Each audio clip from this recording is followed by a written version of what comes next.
Okay, we got a mirrored sliding closet door here. It's grinding, it's bumping, something is wrong. Let's take a look at the wheels. And the homeowner sent me a picture of the wheel. I know this. They sell about 4 or 5 different types at Home Depot. This is the one. So when one goes, they almost all go. So I bought 4 and headed over.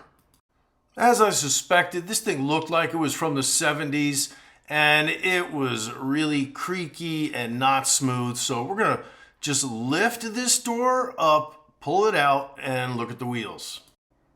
Now this channel that the wheel slides in is attached to the door. But this wheel mechanism isn't held in by screws or anything. It just slides in there. It's held in by gravity. And you adjust it with this screw here. When I take it out and spin it with my fingers, I can feel it's worn and creaky. We're just going to replace this. So I just slide the new ones in and I literally just tape them on there because when I tilt the door over, they're going to slide out. So that tape will keep them in place until I can get the door back on the track. So I lift the door up, drop it down on the track, and then I can take that tape off. Now, with everything in place, I can just adjust those screws.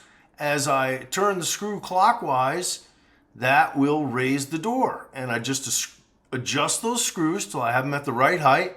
And then look at that. It's like you got a brand new door. Smooth, clean, easy. It's the way we like to do it.